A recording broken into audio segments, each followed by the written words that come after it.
Hello and welcome, I'm Joshua Barnes and you're watching NewsX World. Let's first take a look at our top stories. Top Trump administration officials mistakenly disclosed Yemen war plans with a journalist prior to strikes on the Iran-backed Houthi rebels. Trump slams The Atlantic after being questioned over their first-hand account, though says he knows nothing of the security breach. Australian Treasurer Jim Chalmers is set to hand down his fourth budget as the country inches closer to the federal election. Chalmers says building a more competitive and productive economy is the best defence against US President Donald Trump's tariffs. A strong 6.7 magnitude earthquake has struck off New Zealand's south coast. The country's disaster agency is assessing if there are any tsunami threats, as residents in southern regions are told to stay away from beaches and marine areas. China has announced new rules to strengthen countermeasures to foreign sanctions. Chinese Premier Li Kang has signed an order that will see individuals or entities implementing measures against China potentially face entry bans or expulsion from the country. Meanwhile, China's Coast Guard has expelled several Japanese shipping vessels accusing them of unlawfully entering Chinese territorial waters. Meanwhile, a Japanese minister says Chinese activity is escalating near the Senkaku Islands as tensions rise. Taiwan has ordered 3 mainland Chinese influencers to leave the self-governed island. The women, who are all married to Taiwanese men, are accused of promoting a military takeover of the island by China. US and Russian officials have finished day-long talks discussing peace in the war with Ukraine. Trump says talks on land and power plants were discussed as strikes from both sides, Russia and Ukraine, continue.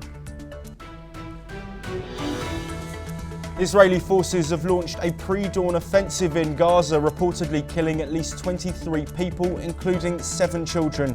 Earlier strikes in the region had reportedly killed 65, including journalists, as Egypt's new peace proposal with planned hostage releases is considered. We start off with a powerful 6.7 magnitude earthquake that has struck off the coast of Riverton, New Zealand, at a depth of 10 kilometres. Initially recorded as 7 magnitude, the tremor hit the southwest tip of the South Island. The US Geological Survey has issued green alerts indicating a low risk of casualties and damage. New Zealand's Emergency Management Agency is assessing any potential tsunami threat, but has not issued a warning so far. This comes as a reminder of the country's seismic vulnerability, with Christchurch still remembering the devastating 6.3 magnitude quake in 2011 that claimed 185 lives. Residents in affected areas have reported strong shaking but no major destruction. Authorities are continuing to monitor the situation for aftershocks. Emergency services remain on standby as assessments continue. Australian Treasurer Jim Chalmers is set to unveil a budget focused on strengthening Australia's economy and defence capabilities ahead of the federal election. Defence Minister Richard Marles announced a historic $10.6 billion Australian dollars boost in the defence spending over the next 4 years, with $1 billion unlocked immediately to accelerate military capabilities. The funding will fast-track guided weapons manufacturing, support the AUKUS submarine programme and introduce a new general-purpose frigate. Marles emphasised the urgency of these investments, calling them the most significant defence expansion in peacetime since World War II. This is what the Defence Minister said. Federal budget, there will be an increase in defence spending over the forward estimates of $10.6 billion. This is the most significant increase in defence spending in peacetime Australia since the end of the Second World War. Part of the $10.6 billion sees bringing forward an additional $1 billion, and that's because of the need to accelerate Australia's capability development. Well, joining us to discuss these developments and much more is Charles Thompson, a journalist who is joining us from Sydney. Charles, thank you very much for being here. This budget, of course, comes at an important time ahead of a federal election. We've spoken there about defence spending. What else can we expect in the budget to be released shortly? Well, when we have a budget in Australia and when it's just before an election, it's typically very boring and it's typically all about giving freebies. And the two big freebies, or where money's being increased, is Medicare, which is more money for health and hospitals and for patients, and the other is rebates on your power bills. So the government's spending more than it collects. So of course they're going to package it as a bill on defence, but I don't think it's anywhere near what was expected or should be expected in defence. Charles, we're also looking at a situation where previous budgets have shown that the government is making money compared to the amount they're spending in terms of GDP being higher than overall expenditure. Is that something that will potentially change in this budget, and what could the impact be? My understanding, and now I'm not an economist, but my understanding is, yes, we have been getting record income, that's money coming in, but this government has been spending way beyond that. So I don't think that we're paying off our debt. If anything, we're increasing our debt. Now, the interesting things, of course, are the tariffs from the United States and the fact that the Americans want us to spend 3% on our military. And if we were to spend it, that would be 79 billion. So increasing by 10.9 million is a drop in the ocean as far as the Americans are concerned. Yes, and Charles, to bring our discussion to a close, I do want to look at that defence spending and, of course, the concerns of militarisation in the region. We know, of course, flights were stopped not too long ago for Chinese military drills. Is there a feeling in Australia that the military does need a ramp up, given the global insecurity currently with ongoing wars across the world? I suppose for many of us now, it's not so much how much is spent, it's how it's spent, and is it spent properly. And one of the big difficulties is spending on new technology, and should we be spending billions and trillions of dollars on submarines, and if we do, will they work? Because we do, and others do, have a history of spending a lot of money on something that doesn't work. Charles Thompson, thank you ever so much for joining us and providing your insight. We will be across the budget and all of the other news coming out of Australia.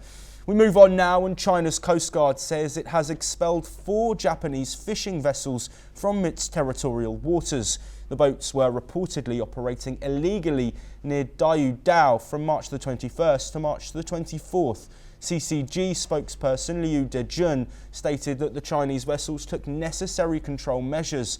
They issued warnings and drove the Japanese boats away in accordance with the law.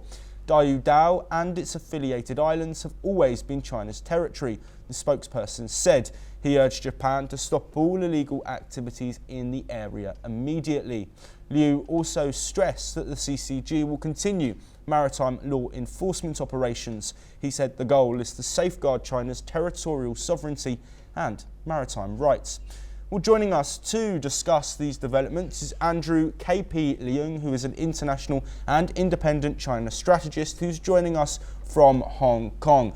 Andrew, thank you very much for joining us. Of course, tensions across the Chinese region and Southeast Asia have been extenuating and getting worse over the previous few weeks and months. Is this an isolated incident, or is this highlighting the tensions that we're seeing in waters in and around China and elsewhere? Staying in China, and the Chinese Premier Li Qiang has signed a decree introducing a regulation to implement the anti-foreign sanctions law set to take effect on Monday. The regulation, comprising of 22 articles, strengthens countermeasures such as asset seizure, detention, freezing and restrictions on relevant transactions, cooperation and activities. It also calls for enhanced coordination among state council departments and a refinement of countermeasure procedures. The regulation empowers departments to enforce corrections if countermeasures are not followed and to prohibit or restrict activities of those involved. Organisations and individuals subject to such measures may request suspension, modification or cancellation if they rectify their actions and mitigate the consequences. This regulation reinforces China's commitment to counteracting foreign sanctions. Staying in the region, and Taiwan has ordered 3 mainland Chinese women to leave the island for advocating Beijing's military takeover of Taiwan. The individuals, all married to Taiwanese men, had their residency and work permits revoked. Influencer Lu Zhenya must leave by Tuesday, while 2 others, identified as Zhao Zhan and En Qi, face deportation by March the 31st. Taiwan's government, led by the Democratic Progressive Party, has tightened its stance on mainland influence, designating China as a foreign hostile force amid rising cross-strait tensions. Authorities say the move aligns with national security policies, but critics argue it raises free speech concerns. The National Immigration Agency says violations of Taiwan's laws will not be tolerated. Meanwhile, China's response to the expulsions remains to be seen.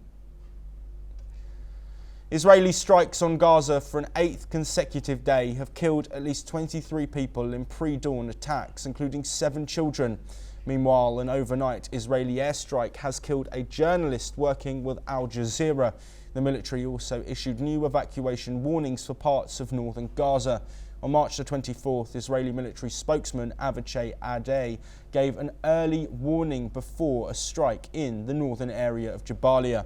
Gaza's civil defense agency confirmed the death of Hussam Shabat. He was working with Al Jazeera and was killed near a petrol station in Beit Lahia.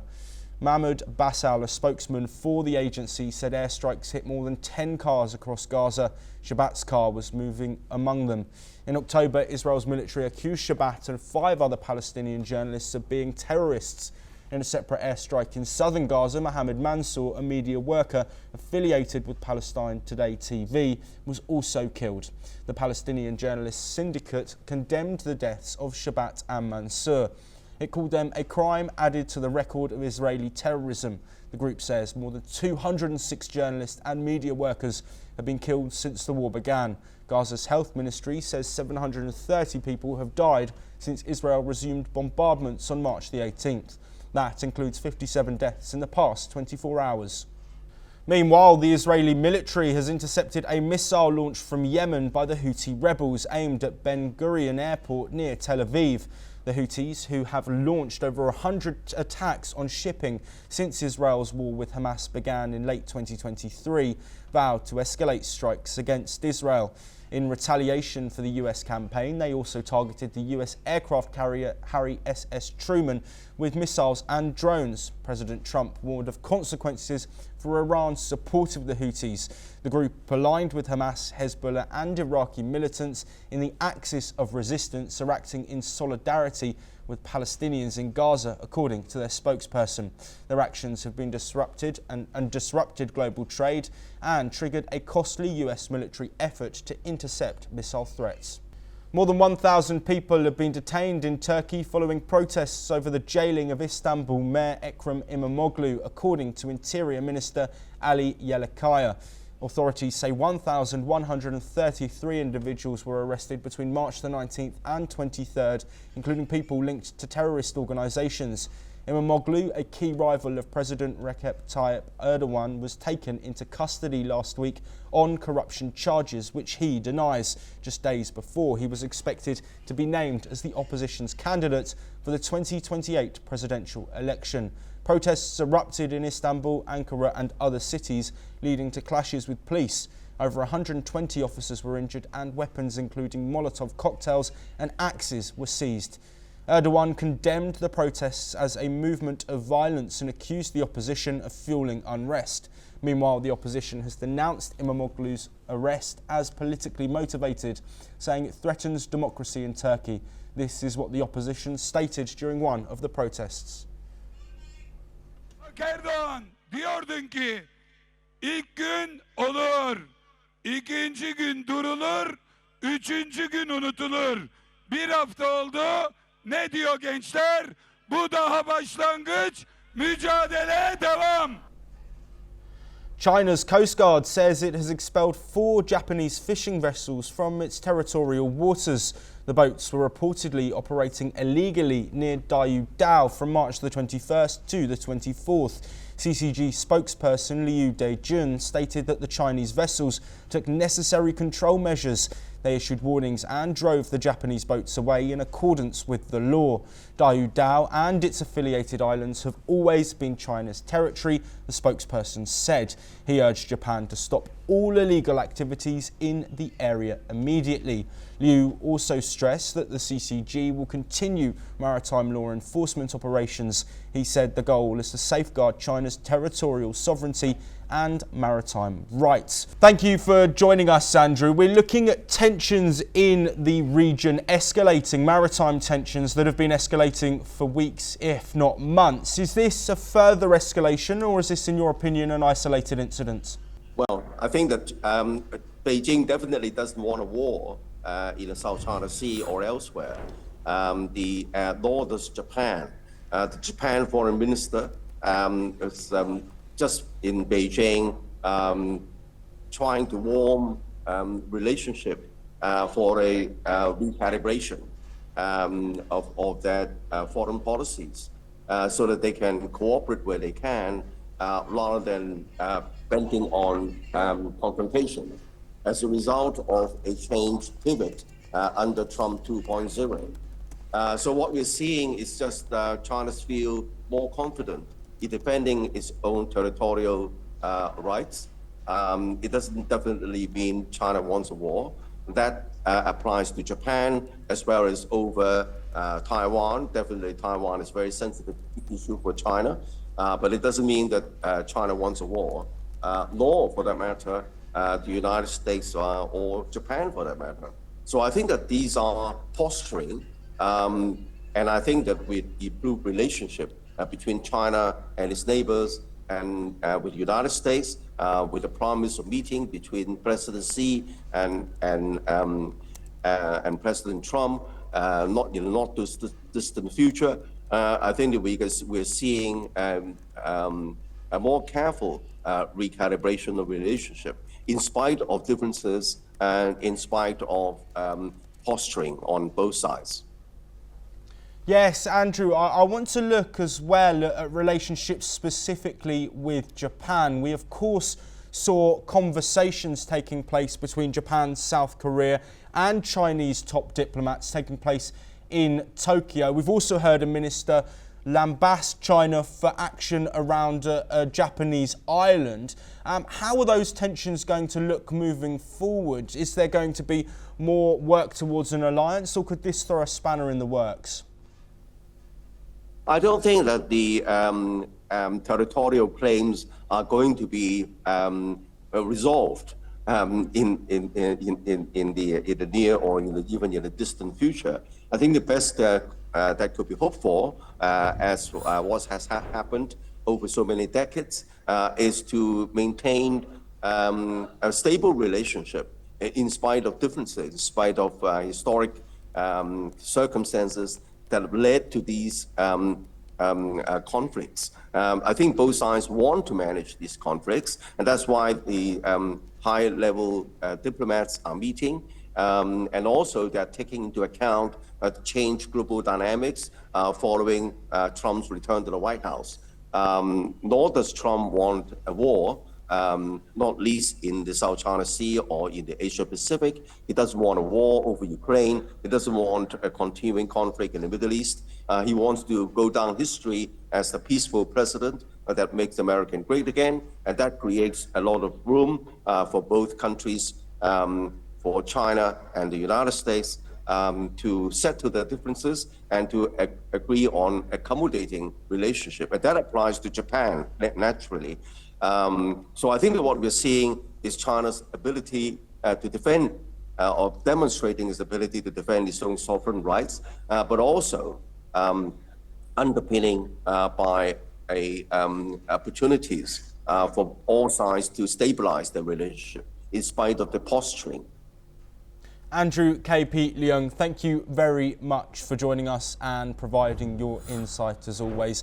Those tensions we will, of course, be keeping an eye on. But we move to North America, and according to media reports, Defence Secretary Pete Hegseth has accidentally shared secret US strike plans on the Iran-backed terrorists in Yemen.